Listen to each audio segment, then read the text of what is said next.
estão, Mariana? Sejam todos bem-vindos a mais uma edição do The Books on the Table, onde a gente fala de livros, autores, editoras, propostas, versões, estilos literários. É uma sessão muito bacana da Oficina da Palavra, onde a gente fala de obras, né? E é uma coisa que faz falta no Brasil, discutir sobre obras. Eu tenho o privilégio de ter mais uma vez aqui ao meu lado o pastor e professor Luiz Felipe. Seja bem-vindo, Felipe. Opa, obrigado, Leclerc. Obrigado pelo convite. Que bom a gente poder estar conversando novamente aí, né? É uma oportunidade muito legal, singular, de poder conversar sobre assuntos importantes, livros, enfim. A gente tanto se edifica como edifica outros, né? E para mim é uma alegria poder estar com você. Verdade, verdade mesmo. E hoje é um dia especial, né? É um vídeo especial, porque a gente vai falar da obra do legado do Packer, né? Do Jay Verdade. Packer. Do Jay Packer. Para quem não conhece o Packer, a gente vai falar aqui um pouquinho da vida dele, mas basicamente a gente vai falar de um livro. Mostra o livro aí, Felipe, para a turma ver o conhecimento de Deus. Aí, como eu falei com você, o meu livro está em Angra dos Reis. Você ficou de colocar. Você fez de propósito, eu acho. Você fez de propósito, cara. O Felipe mora num resort, para quem não sabe, ele tem uma mansão de frente para a Costa Verde do Rio de Janeiro. Morram de inveja, vocês que moram aí na cidade. É ruim, hein? É ruim. Mas com certeza, mais para frente, o Leclerc providenciará uma forma de colocar a imagem do livro aqui. Isso, lógico. Porque eu tenho o livro, mas não trouxe todos os meus livros para cá. Quando a gente combinou de conversar sobre o conhecimento de Deus, é porque é um dos livros clássicos dele, né? E Isso. um livro muito... A gente vai falar aqui sobre ele, Isso. embora não esteja com ele em mãos. Eu acho que esse é o livro que a gente precisa comentar. Um deles, né? Eu tenho aqui outros do Piker, mas esse eu não estou com ele aqui. Bom, o legal de falar das obras e falar dos autores é porque muito se fala na igreja sobre um monte de coisa, né, nos seminários também, e agora nas redes sociais se fala muito de um monte de coisa, mas pouco se sabe sobre a história das coisas. É verdade. e daquilo que vem por trás das coisas, né? Enfim. Então é muito blá, blá, blá, blá, blá, blá, blá, blá, blá, e um querendo oprimir o outro. Até a gente fez uma live essa semana sobre escuta, né, sobre escutar para aproximar.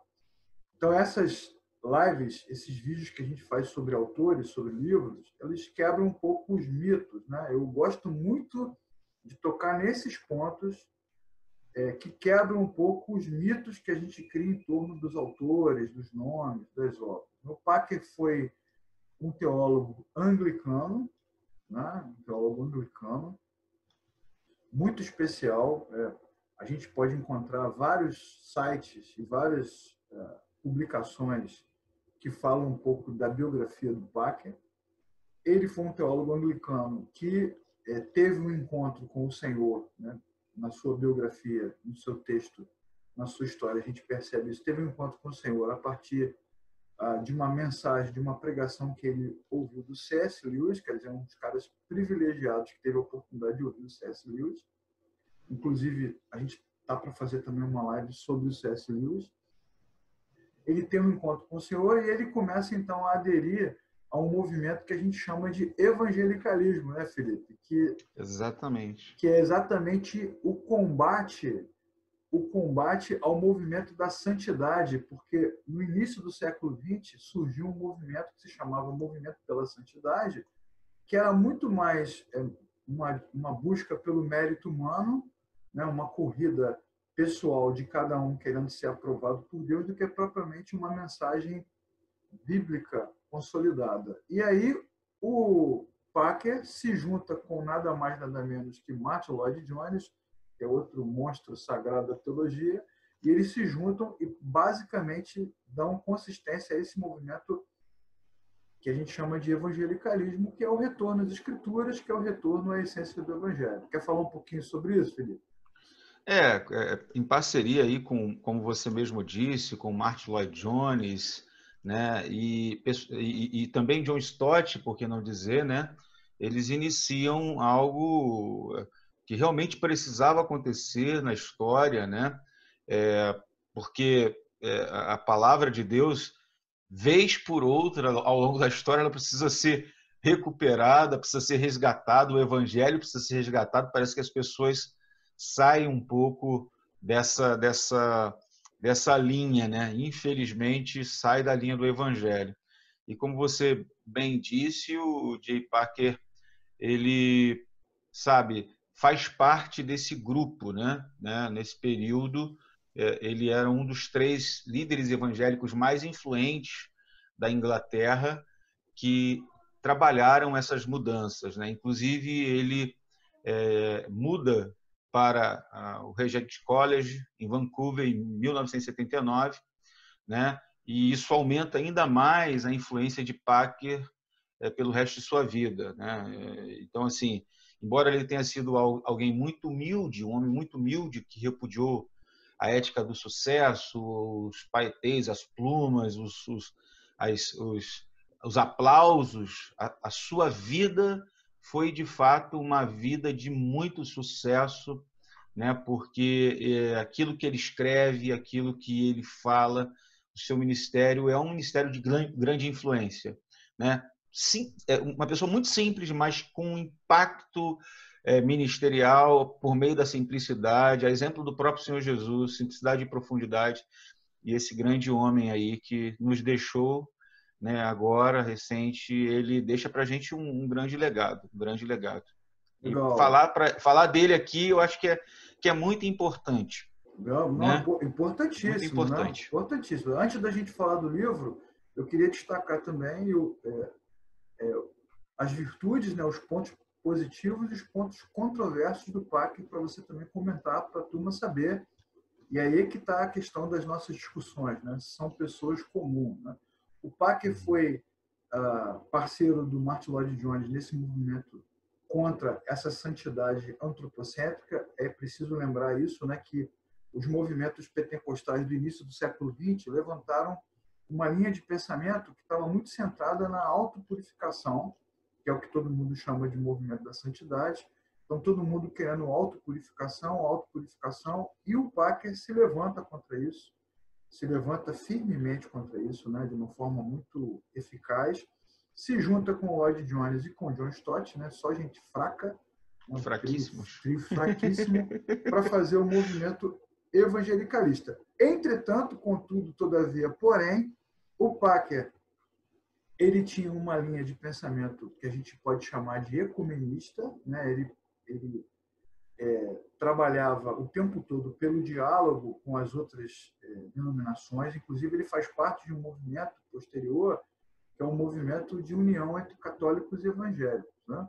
Uhum. E por conta disso, por causa dessa posição, principalmente ecumenista, né, ele assim, acho que não é boa expressão, não, mas ele acaba se afastando do Lloyd Jones, de uma certa forma, porque o Lloyd Jones, ele queria trazer de volta, para lutar contra o evangelicalismo, para lutar contra esse movimento de santidade, o Lloyd Jones queria resgatar a teologia puritana, né?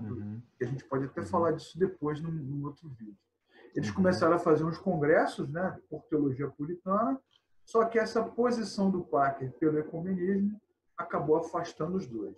O Packer também era a favor da evolução, teoria da evolução, que para os evangélicos brasileiros é um escândalo terrível, mas ele era a favor da teologia da evolução, escreve sobre isso. O que também é comum no movimento anglicano, né? Eles conseguem assim dialogar bastante com a ciência.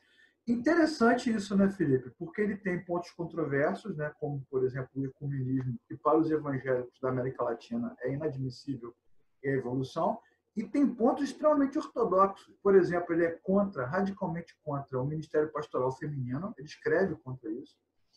Ele é contra o casamento homoafetivo, né, e o reconhecimento da união homoafetiva, o que fez com que ele fosse praticamente expulso da igreja onde ele estava no Canadá. E ele é um cara de teologia muito conservadora. Ele baseia boa parte dos estudos dele no James Owen, que é um puritano radical pra caramba.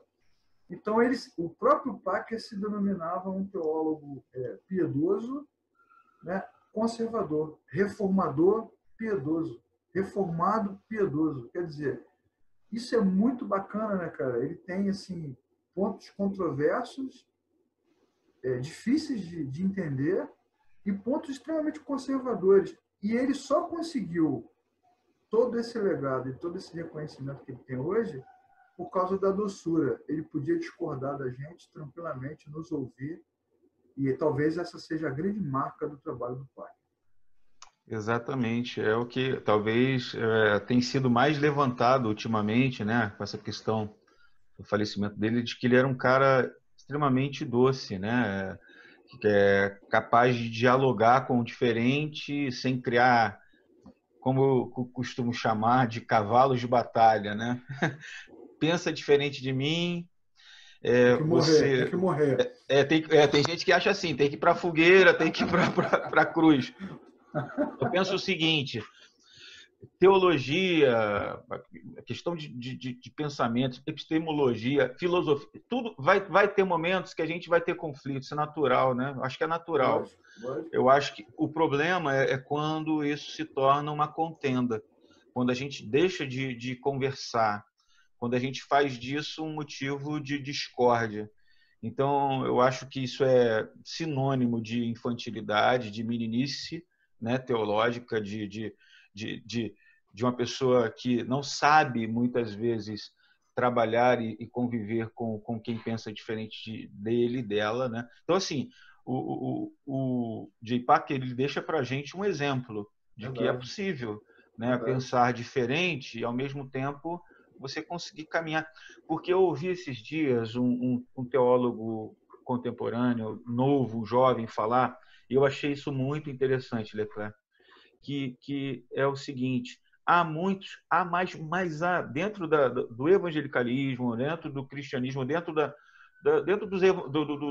mito evangélico, digamos assim, há muitos mais pontos que nos unem do que pontos que divergem, né? Pontos que fazem divergência entre a gente. Há pontos que nos unem. Então, estou falando de igrejas sérias, não estou falando de coisa louca, né? De coisa maluca por aí. Estou falando de igreja que prega a palavra. Há muito mais coisa que nos une do que coisas que nos dividem. Então, a gente precisa aprender a ouvir o outro, a dialogar com o outro. Por exemplo, eu vou citar, que não tem problema nenhum com essa questão, não vou falar nomes, eu estou citando, né? Um batista, dialogar e caminhar com um metodista, que são, né, denominações completamente diferentes. Eu acho que é possível, cara. Tem muita coisa que um precisa aprender com o outro. Digamos até mesmo o assembleano com o presbiteriano. São denominações diametralmente diferentes, mas muita coisa a gente precisa aprender com eles. Os congregacionais, com outras denominações, a gente precisa aprender a ler, a absorver coisas boas, coisas que esse pessoal tem para nos ensinar, que às vezes a gente, na nossa própria prática, a gente não tem, cara. Esse é o fato. Verdade. E a gente tem que saber aprender com esses caras, extrair deles as melhores coisas, os melhores exemplos. E não focar naquilo que é divergente. Porque um batiza por imersão, porque o outro batiza criança, porque isso aí são coisas muito pequenas, mínimas, diante de coisas muito maiores e diante bonitas, da grandeza da fé, né, cara? Exatamente, que a gente encontra nas denominações, nas diversas. O ser humano é diferente, sabe, Leclerc? São complexos, a gente pensa de forma diferente. Às vezes tem. E você falou uma coisa a questão do diálogo com a ciência. Nós temos que parar com essa polarização, esse dualismo entre fé e ciência, fé e razão. Sabe, fé e razão, cara, tem muita coisa boa que a gente pode extrair dos mais diversos campos do conhecimento sabe, que a gente precisa, obviamente, como disse o nosso amigo, né, o Jonas Madureira, humilhar o nosso conhecimento, a nossa inteligência tem que ser humilhada, obviamente. A gente precisa ter uma cosmovisão cristã que dialoga no sentido de você fazer acessar essas coisas, mas com o intuito de redimi-las, entendendo que o pecado afetou tudo, ok. Mas tem muita coisa boa. Tecnologia. A gente está vendo aí na pandemia, o pessoal demonizava a tecnologia, agora a gente está usando. Entendeu?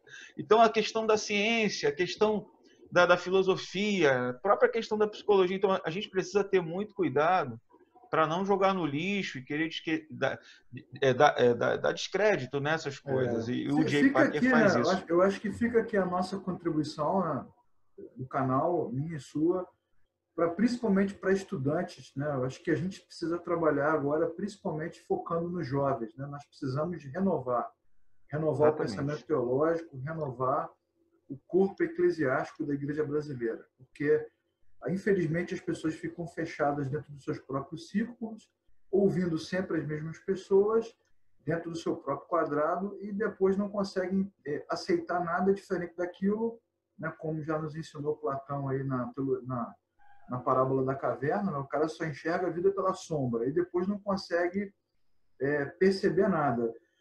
Se a gente falasse do PAC, vamos supor que eu e você chegássemos numa comunidade de fé onde as pessoas dialogam um pouco e apresentássemos esses pontos do Packer.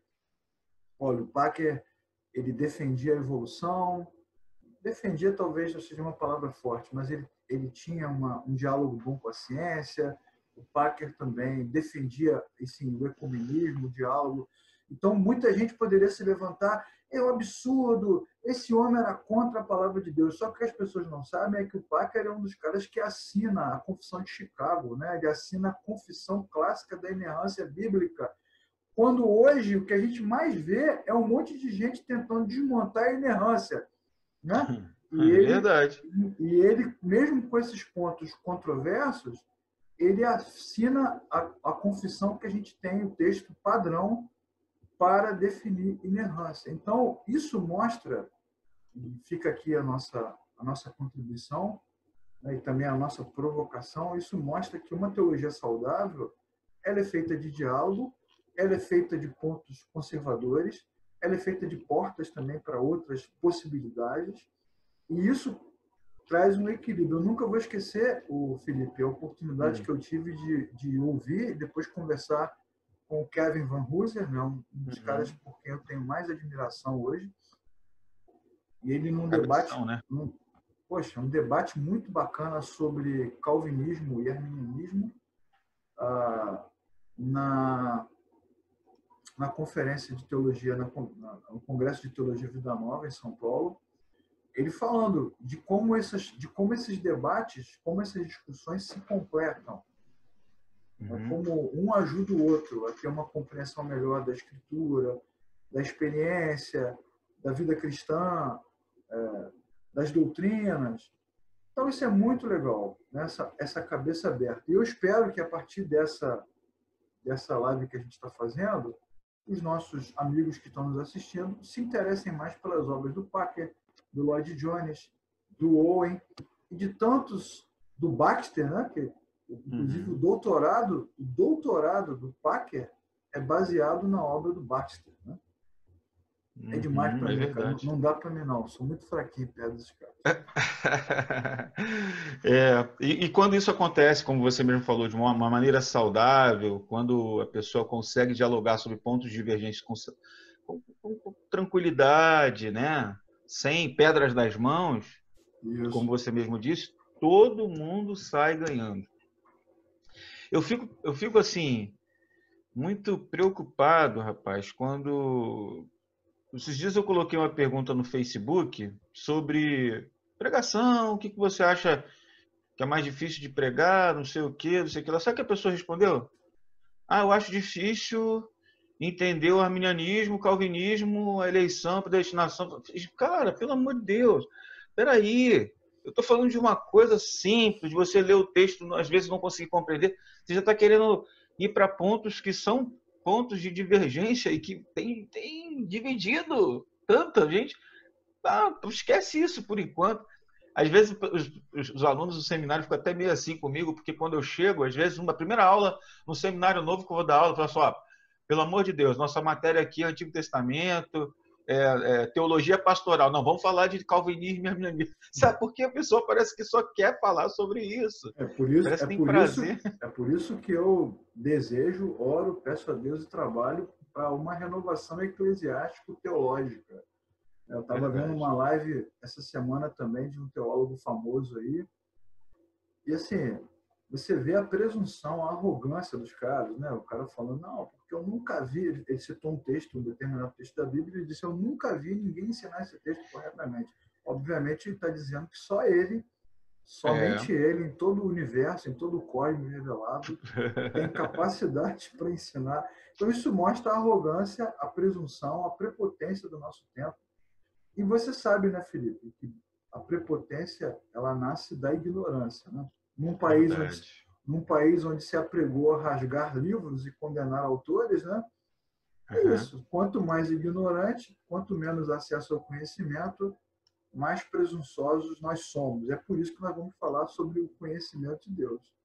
Deixa eu só citar uma frase legal que o site Christianity Today, né, citando, fala do Alistair McGrath, falando do J. Packer, que eu acho que é muito importante essa informação. Legal. Olha o que o Alistair McGrath fala do J. Packer. Eu acho isso magnífico. Quando o Alistair McGrath rotulou o Packer de teologizador e não de teólogo, Packer considerou isso uma grande descoberta que o levou a concluir que ele era um catequista adulto, dedicado ao ensino sistemático da doutrina para o cristão comum. Então, assim, eu acho que isso é legal falar, porque, embora ele não tenha escrito uma teologia sistemática, né? Não tenha sido um teólogo sistemático de doutrinas como a gente poderia Berkoff, a gente poderia citar outros aqui, Herman Bavinck, Gruden e tal. Cara, ele era um catequista adulto, ou seja, ele se importava com o ensino da doutrina para que as pessoas pudessem ser, sabe, levadas à boa teologia de uma maneira séria, saudável, para o cristão comum. Então, ele visava, ele era um catequista adulto, ele visava a doutrinação no sentido correto da palavra, a doutrinação bíblica, teológica, de pessoas simples. Então, ele se preocupou com o povão, cara. Ele se preocupou com os leigos, não só com os acadêmicos, né? E eu acho isso muito nobre, cara, muito nobre. Por isso que a gente vai falar do livro mais importante dele, né, da carreira dele, na minha concepção, que é o Conhecimento de Deus, foi o que a gente propôs aí a falar. Poderíamos falar de muitos outros, né, mas o seu livro mais conhecido é o Conhecimento de Deus, né, que vendeu 1,5 milhão de cópias, né? 1,5 milhão de cópias. Né? Então, assim, é muita coisa, cara. É considerado... Tem uma frase do Zial Machado que eu acho muito apropriada. Ele diz o seguinte: eu não acredito numa teologia que não sirva para a igreja. Teologia se faz na igreja. Então é isso, cara. Teologia se faz na comunidade, com pessoas comuns que sejam capazes de entender a Bíblia e, a partir do texto, crerem na doutrina, consigam explicar a própria fé. Né? O que a gente vê hoje é todo mundo desmontando a fé em função da própria ignorância. Né? Então, é muito legal um camarada como o Packer, como Stott, como C.S. Lewis, como o Martin Lloyd-Jones, né? Tantos e tantos outros homens incríveis que dedicaram a sua vida. Né? Você citou o Conhecimento de Deus, a gente poderia citar o Crer também pensar do Stott. Né? Verdade. A gente poderia citar as coleções de estudos bíblicos do Lloyd-Jones, né, de Efésios, de Romanos. Os caras passaram a vida toda ensinando pessoas comuns a terem uma fé consistente. Então, meu amigo, sigamos esse legado. Como diz o Paulo César do Logos, eu quero pisar nessas marcas aí, as marcas que pessoas comuns que vieram antes de nós deixaram para a gente seguir. Amém, é verdade. Então, assim, esse livro, tendo sido escrito e vendido tanto, ele é considerado um livro assim transformador de vidas, né? Que tem aprofundado a fé e o entendimento de milhões de pessoas em todo o mundo, né? E por isso que eu acho que a gente deve se debruçar e conversar sobre esse livro, né? Porque ele vem explicar quem é Deus e como podemos nos relacionar com Deus, né? Então, é um livro muito legal, é um livro muito bacana, de várias editoras editaram, né? Eu acredito que a última edição desse livro, Direitos Autorais, é pela CEP, Cultura Cristã, mas já foi editado pela Mundo Cristão e outras editoras, né? E, enfim, vamos lá. Vamos ver o que vai sair daqui com esse livro, com o conhecimento de Deus. Tenho certeza que vai ser muita bênção falar sobre esse assunto, porque ele é convidativo demais, é empolgante demais. Então tá, Felipe, fala um pouquinho desse livro que a Cristianismo Hoje considera um dos 50 maiores livros, está na lista lá dos 50 maiores livros da história do cristianismo contemporâneo, né, do século XX para cá.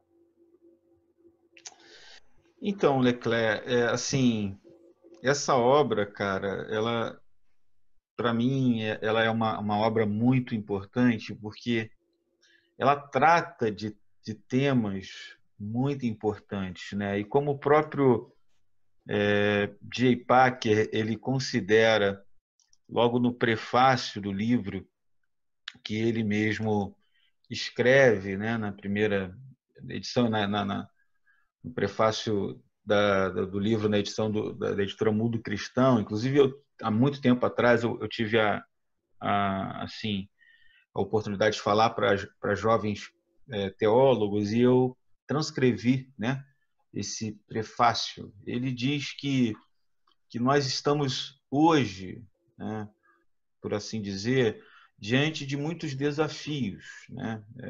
Muitos desafios.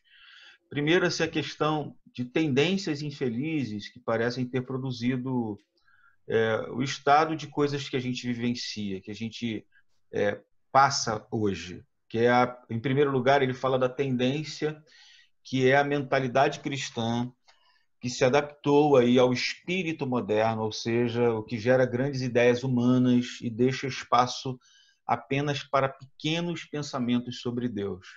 Então, assim, essa atitude atual em relação a Deus, de deixá-lo à distância, mesmo não o negando completamente, é um grande problema, é uma tendência moderna e pós-moderna, por assim dizer, né?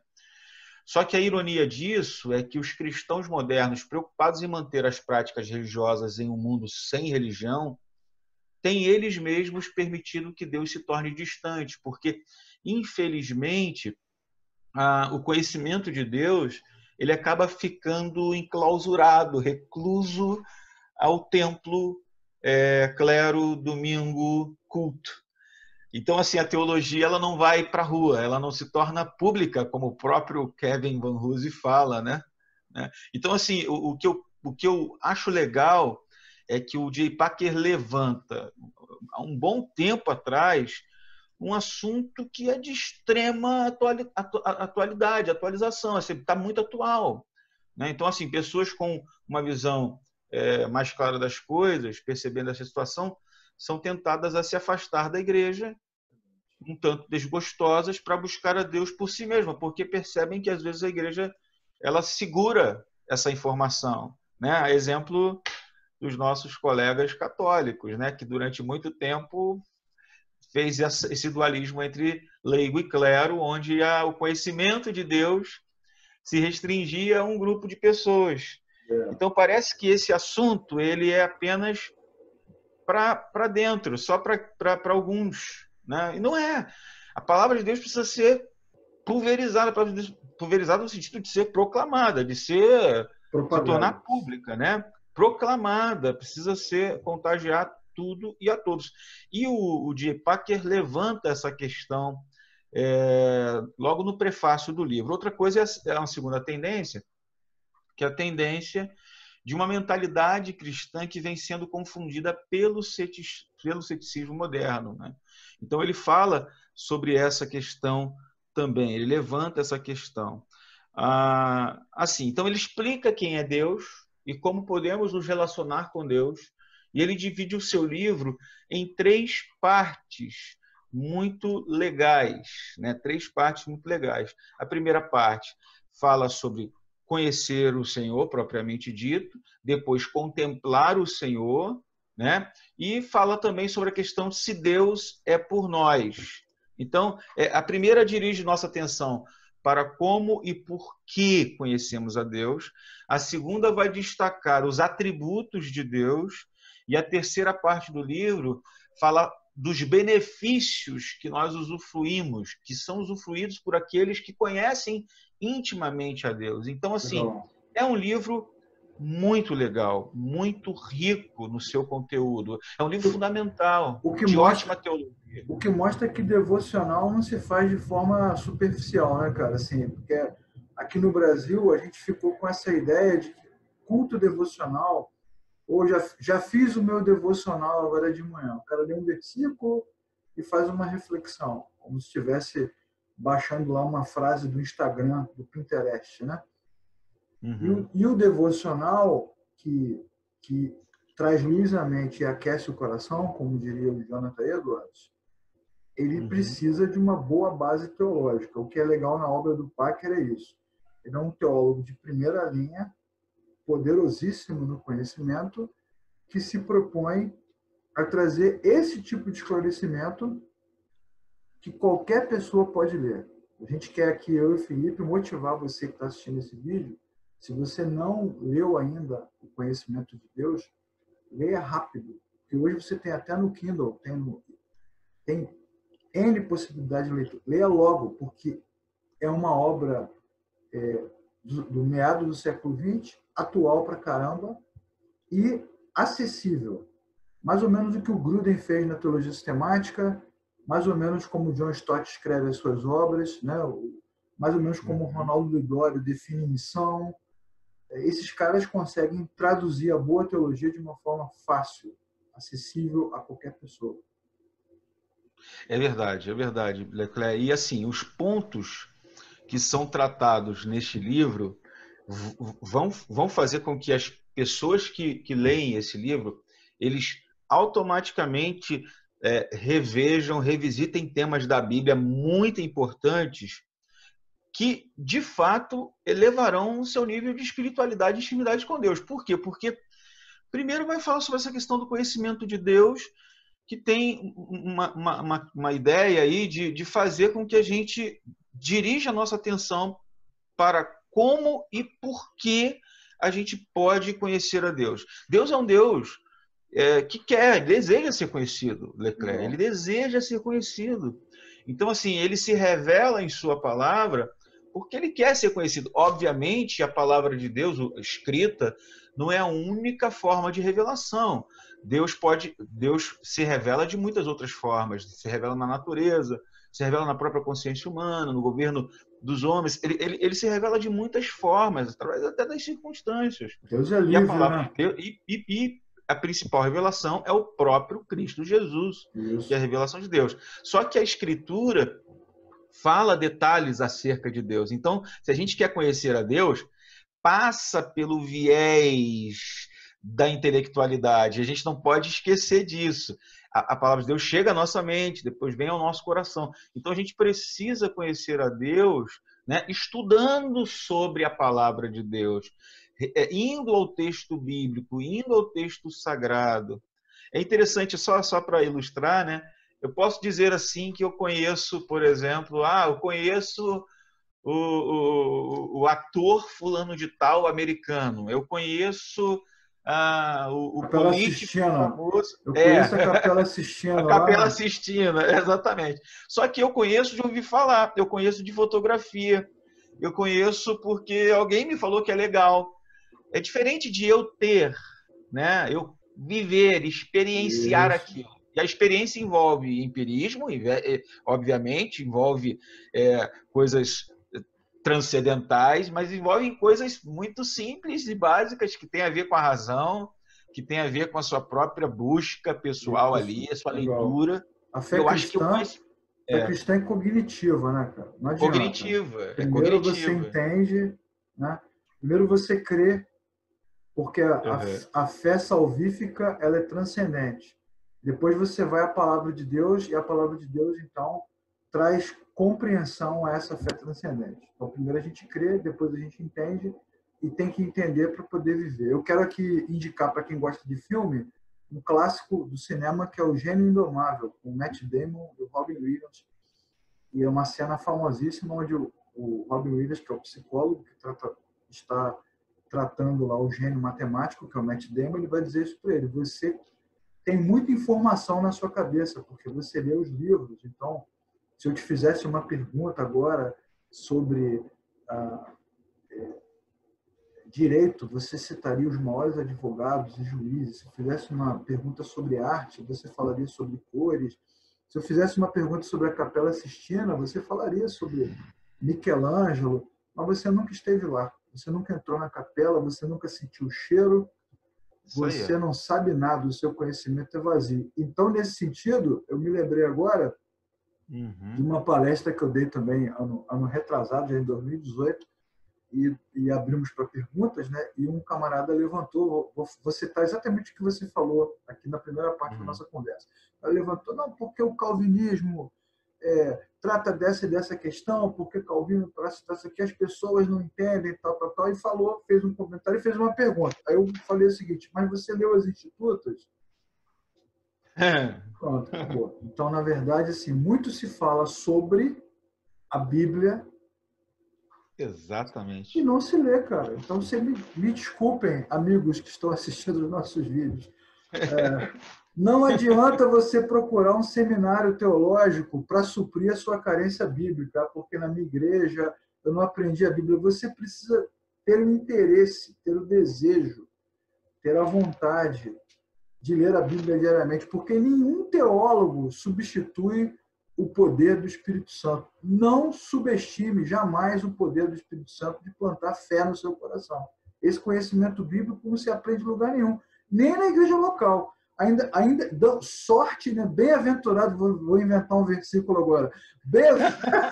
Heresias 3:7. Bem-aventurados os cristãos que acharam uma comunidade de fé, uma igreja onde seus líderes se propõem a ensinar a Bíblia. Eles entenderão a palavra de Deus. E serão estimulados, né? Eu acho que a boa igreja é aquela que estimula você, que encoraja você a ir, a buscar, Exatamente. a ter a sua própria experiência com Deus, a ler, a se desenvolver espiritualmente, sabe? Muita gente aí, Leclerc, vivendo de palavras que não tem consistência alguma, que não tem fundamento algum, aquilo que a gente chama de senso comum. Você pergunta o que é Deus? Deus é uma coisa que sai de dentro, é uma coisa lá de cima, é um sei lá, um ser, uma coisa, uma força, é um arrepio. Não, Deus não é isso. É um amor muito louco. É um amor muito louco. Né? A igreja séria, o cristão sério, discípulo de Jesus, não é alguém que fica emitindo notas de senso comum a respeito de Deus. O cara que conhece a Deus, ele sabe de Deus, ele vive com Deus. Eu acho que é legal isso. Ele tem lido a palavra de Deus, ele tem estudado as Escrituras e tudo que ele fala, ele está embasado na palavra de Deus. Você falou do catolicismo, né, cara? Assim, o Renato Vargas, que é amigo nosso, ele sempre fala, para quem não conhece também, siga lá o canal dele, um canal muito bom. Ele fala que o evangélico brasileiro tem alma católica, né? Ele sempre fala isso. E tem a ver com isso. Assim, as pessoas substituem a palavra de Deus por uma conduta moral. É uma mistura de catolicismo com espiritismo, né? Caridade, né? A caridade, né? Um sincretismo maluco. Então, muitas comunidades estão substituindo o ensino da palavra por regras de conduta moral. Então, os caras não conhecem nada sobre Deus. Muitos nem sequer tiveram uma experiência transcendente de novo nascimento, mas porque se enquadram na regra moral, na conduta moral, então se sentem aprovados por Deus. Eu poderia citar também aqui a questão da formação pastoral ministerial, né? Se você criar na sua igreja um caminho para a ordenação, um caminho para a formação ministerial, com passos, com degraus, se o cara cumprir a regra, ele vai virar pastor. E se não virar, ele vai arrumar um problema, vai colocar a igreja na justiça. Isso, então, porque, poxa, tempo de casa. Cumprir as normas. Exatamente. Então, o que a igreja fez? Ela substituiu o transcendente, a vocação, a escolha de Deus, substituiu por regras humanas. A mesma coisa se faz com a teologia. Você cria normas morais relacionadas a comportamento, sexualidade, opções, família, trabalho, não sei o que lá. O cara cumpre todas as normas, e o que vai acontecer com ele? Ele vai chegar em Mateus 7 e lá, no Mateus 7 apocalíptico, vai perguntar, mas Senhor, em teu nome, em teu nome, em teu nome, em teu nome? E aí ele vai ficar. Me lembrou até um filme que passava nos anos 80, não sei se você lembra, Inferno em Chamas. Você lembra desse filme? Eu não lembro, não. É um filme que passava... É porque eu sou novinho, né? Conversa fiada, você é mais velho do que eu. Tinha um filme que passava nas igrejas chamado Inferno em Chamas, que era o terror. Sim, né? Já ouvi falar. Terror. Pô, o filme é aterrorizante, cara. E eu me lembro de uma cena que eu fiquei impactado, eu era garoto, né? Eu lembro de uma cena de um cara no inferno, um inferno lá que os caras criaram, falando com o outro, eu tô aqui por sua causa, o cara com o machado, enfiando o machado do cara, aí ele se sentindo doido, se acusando. Então, assim, se isso fosse possível na nossa mente mitológica, religiosa maluca, é o que aconteceria nessa minha elucubração. Vai ficar um acusando o outro. Pô, mas eu cumpri tudo que a igreja falou, tudo que a norma... Aí Jesus fala assim, pô, não conheço vocês, não sei quem vocês são. E esse é o ponto, Leclerc, a questão de você citou Mateus 7, cara. Porque o que importa, na verdade, não é a gente dizer que sabe de Deus e conhece de Deus. Que ele nos conheça. É que ele nos conheça. Isso é muito importante. Jesus e Maria José. E o interessante de tudo isso, fazendo o link com o livro Conhecimento de Deus, o que o Jay Packer fala, olha que interessante. Quanto mais a gente descobre de Deus e aprende de Deus, mais a gente aprende da gente mesmo. A gente descobre da gente mesmo. Então, o conhecimento de Deus traz para a gente um autoconhecimento. Então, assim, quanto mais a gente conhece a Deus, mais a gente conhece quem a gente é. Luz, e isso, né, cara? é um palavra ponto de Deus muito interessante. Você, no relacionamento com Deus, com a sua palavra, com a sua revelação bíblica, escriturística, é um ato de conhecer e ser conhecido. É um conhecimento muito legal, é relacional. Não é só intelectual, é um conhecimento relacional.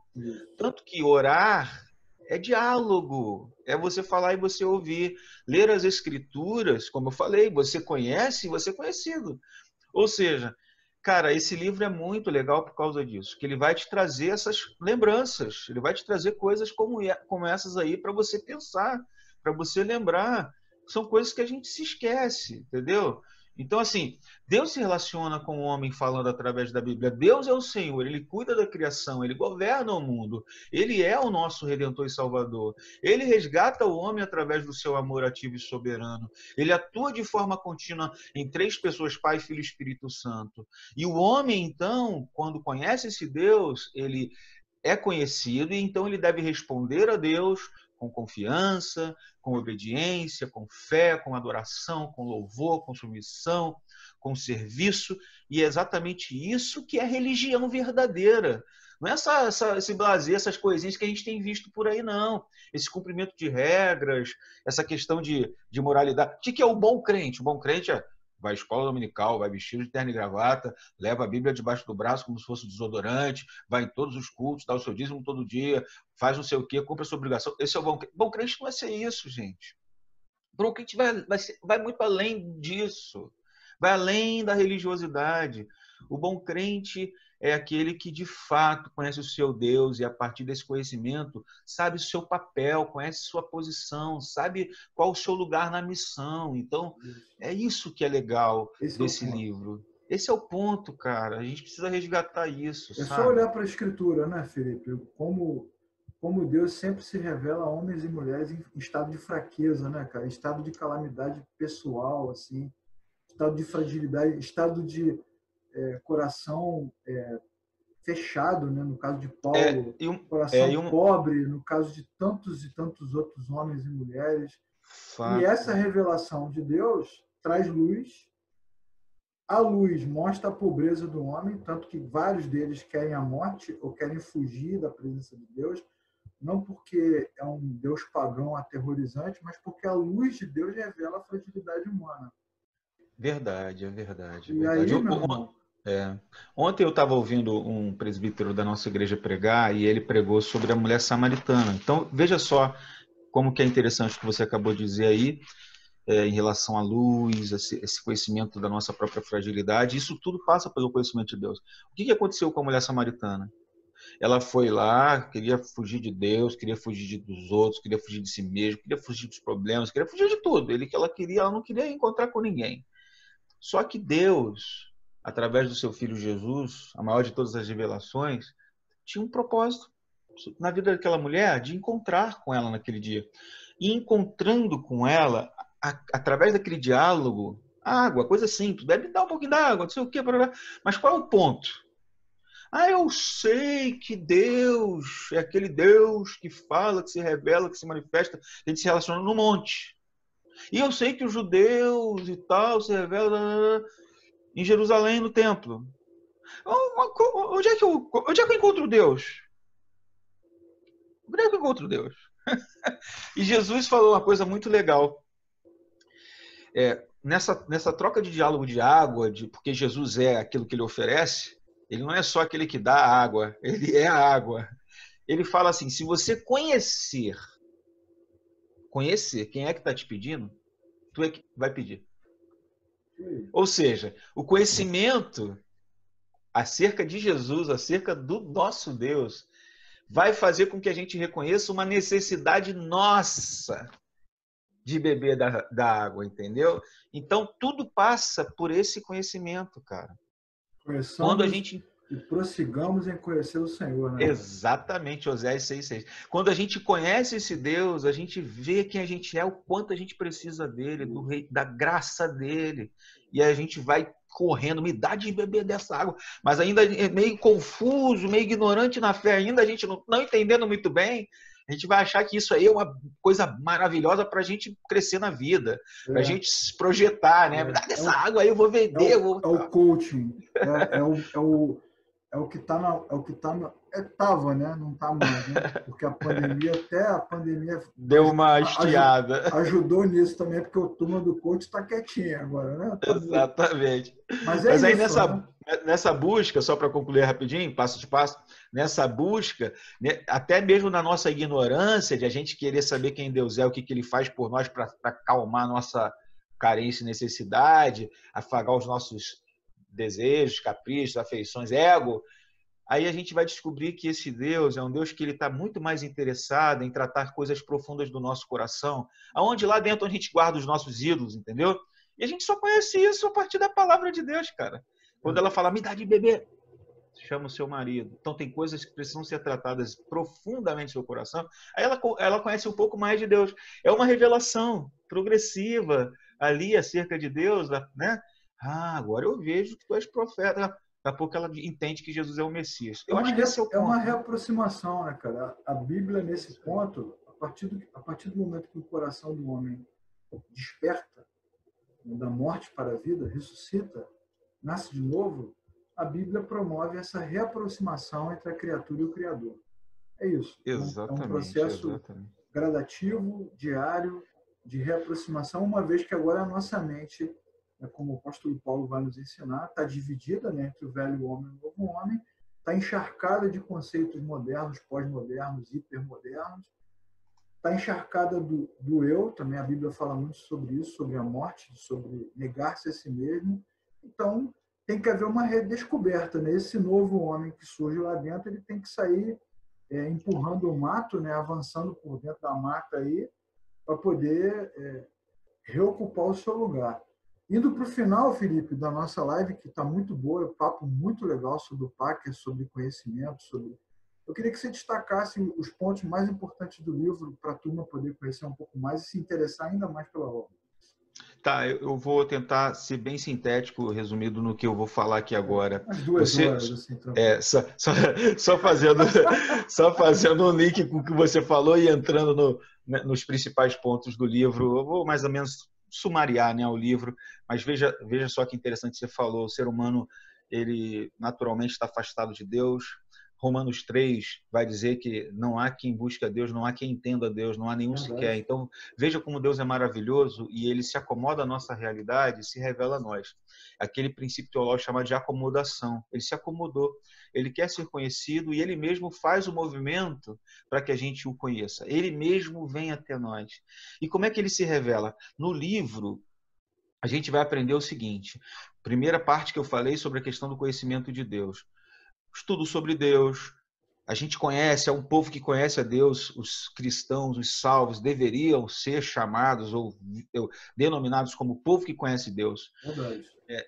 Que em conhecendo Deus, você também é conhecido, Ele que é o único verdadeiro Deus, o Deus encarnado, e a gente vai dar testemunho sobre esse Deus. Agora, uma outra parte importante, que é a segunda parte do livro, que tem a ver aí com, digamos, como a gente tem falado, com a parte que destaca os atributos de Deus. O que a gente vai encontrar ali? Que Deus, coisas maravilhosas acerca de Deus que falam da sua grandeza, da sua soberania. Que Deus é um Deus imutável, que ele é um Deus majestoso, que ele é sábio, que a sua sabedoria é maravilhosa e que por conta da sabedoria de Deus a gente tem um pouco de sabedoria, né? Falando sobre a verdade da sua palavra, do seu amor sem fim, da sua graça, né? Do seu lado também de juiz, de santidade, um pouco sobre a ira de Deus a gente também aprende nesse livro, sobre a bondade de Deus, mas também sobre a sua justiça e severidade. E um ponto importante nessa segunda parte é de que Deus é um Deus ciumento. Ciumento. Né? É um Deus que tem ciúmes do seu povo, né? E chegando aí para o final, que benefícios, né, nós usufruímos quando nós conhecemos intimamente a Deus? Que benefícios a gente tem desse conhecimento?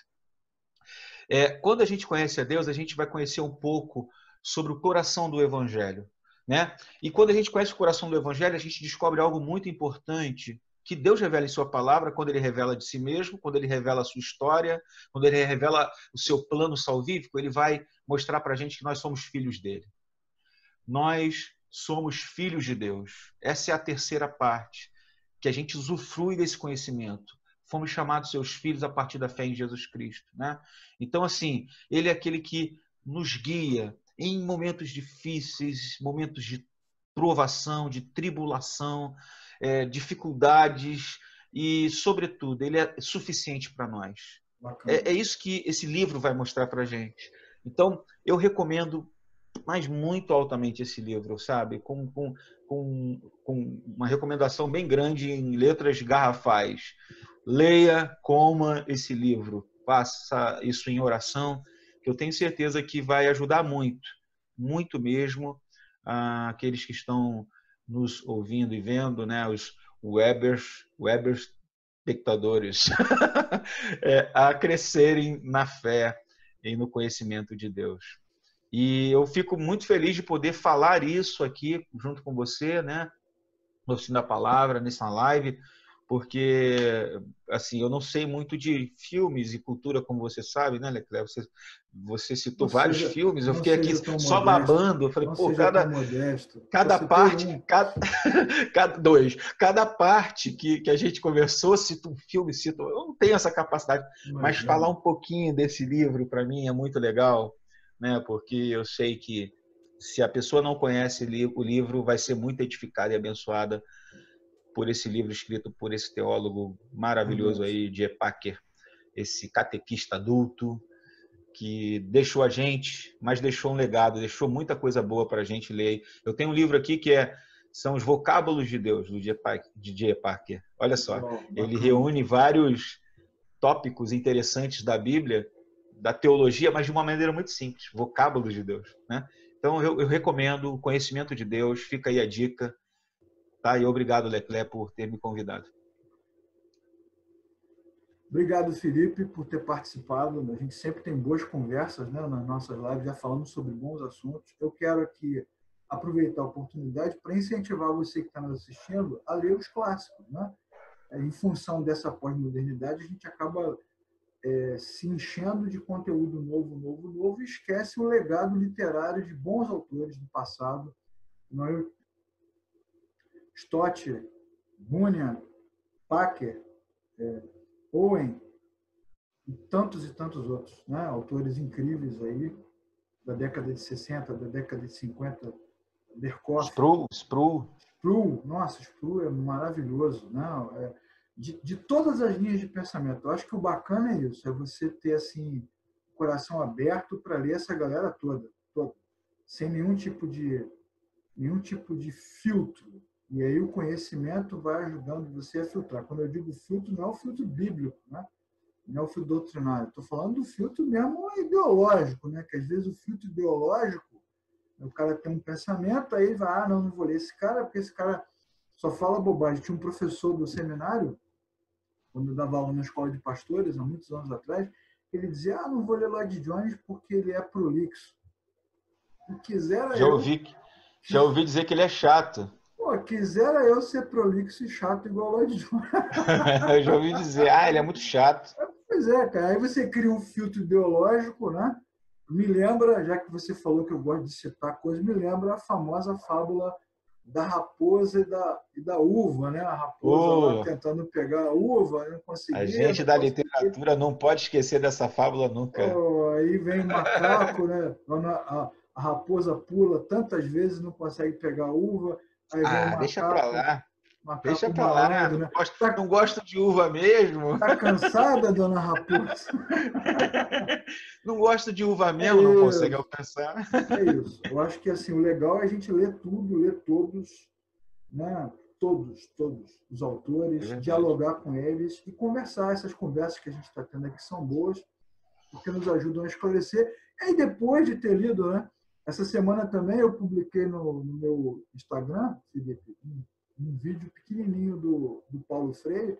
Para quem não sabe, eu e o Felipe, antes da teologia, antes da questão eclesiástica, nós somos professores, né? Os dois aqui de português. Então, impossível você entrar na área da educação e não atravessar as obras e o conteúdo do Paulo Freire. E eu publiquei lá um vídeo do Paulo Freire falando sobre educação e principalmente sobre formação de professores, que foi sempre uma preocupação dele, né?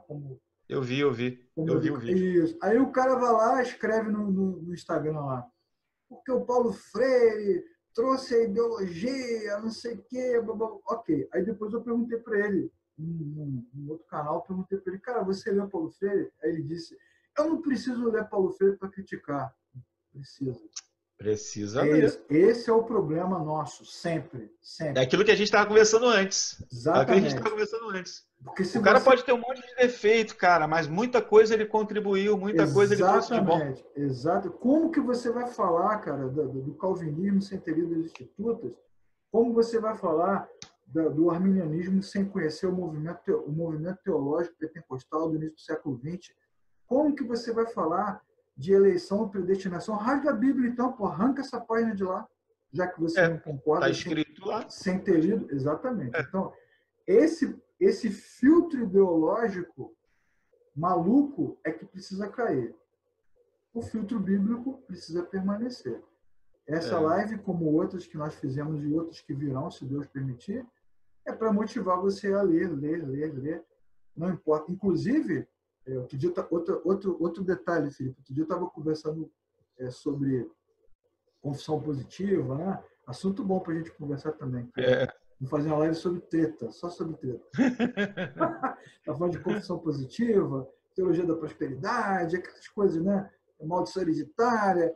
Aí o cara falou assim, não, porque o Kenneth Hagin, não sei o quê. E eu perguntei, mas você já leu o Kenneth Hagin?